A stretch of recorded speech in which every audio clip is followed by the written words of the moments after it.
Friends, আজকের topic হলো remedies by gem therapy. চ্যানেলটা সাবস্ক্রাইব করবেন। আজ এবং অনেক গুরুত্বপূর্ণ এরকম টপিক আমি নিয়ে আসবো যেগুলো খুব অত্যন্ত আনকমন। আজকে আমি শুরু করি।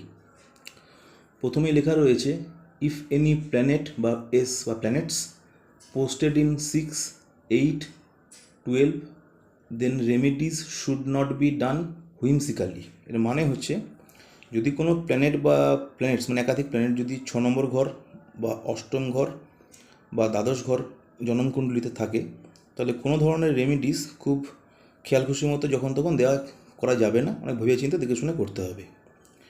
তার পরের লাইনে আছে, composition of elements average in human body, মানে মানুষের শরীরে যে সমস্ত কম্পোজিশনগুলো রয়েছে এলিমেন্টসে, তার অ্যাভারেজ যেগুলো থাকে তার বিশ্লেষণগুলো করে দেওয়া হচ্ছে পরের স্টেজে। কিন্তু প্রথমে লেখা হচ্ছে এলিমেন্টস, তারপরে পার্সেন্টেজ, তারপরে ইউজ অফ কালার্স। এই এলিমেন্টসের মধ্যে প্রথমে দেখা যাচ্ছে অক্সিজেন লেভেল পার্সেন্টেজ অ্যাভারেজ থাকে মানুষের শরীরে 70%, 70.2%। আর যখন ডেফিসিয়েন্সি হয় তখন তার জন্য ব্লু কালারটা ইউজ করা নিদান আছে শাস্ত্রে। কার্বনের ক্ষেত্রে 13.8%, ডেফিসিয়েন্সি হলে ইয়েলো। হাইড্রোজেনের ক্ষেত্রে 9.6%, ডেফিসিয়েন্সি হলে রেড। নাইট্রোজেনের ক্ষেত্রে 2.8%, ডেফিসিয়েন্সি হলে গ্রিন। ক্যালসিয়ামের ক্ষেত্রে 1.6%, ইউজ অফ কালার হচ্ছে অরেঞ্জ, ডেফিসিয়েন্সি হলে। ফসফরাসের ক্ষেত্রে 1.4%, আর লেমন ইউজ করতে হয় যখন ডেফিসিয়েন্সি হয় কিছুতে, লেমন কালারটা। সালফার হচ্ছে 0.16%, ডেফিসিয়েন্সি হলে লেমন।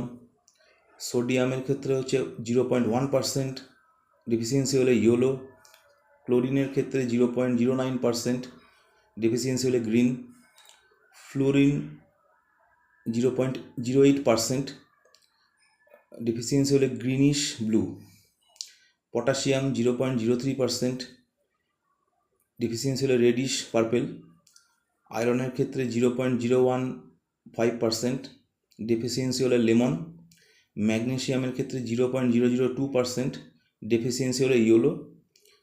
সিলিকন 0.001%, ডেফিসিয়েন্সি হলে অরেঞ্জ।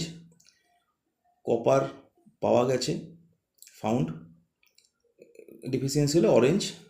লেড পাওয়া গেছে, ডেফিসিয়েন্সি হলে ইন্ডিগো। অ্যালুমিনিয়াম পাওয়া গেছে, ডেফিসিয়েন্সি হলে অরেঞ্জ। এই কালারের ব্যাপারটা হচ্ছে, যে এলিমেন্টগুলো আমাদের নিয়ে হিউম্যান বডি তৈরি, তার অ্যাভারেজ পার্সেন্টেজগুলো দেওয়া রয়েছে। আর যদি তার ডেফিসিয়েন্সি হয় তাহলে এই কালারগুলো ইউজ করার শাস্ত্রের নিদান রয়েছে বা বলা আছে। এগুলো খুব সায়েন্টিফিক ব্যাপার, আমি খুব শর্টে ব্যাখ্যা করে বললাম আজকে। তারপরে আছে, every planet indicate some gem and every gem has colour and composition.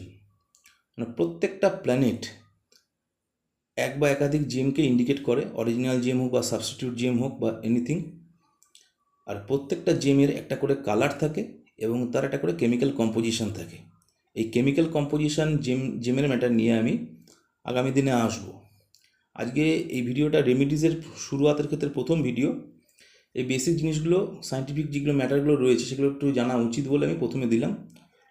আগামী দিনে এর ব্যাখ্যায় আমি ডিটেলসে আরও আসবো। চ্যানেলটা সাবস্ক্রাইব করবেন। নমস্কার।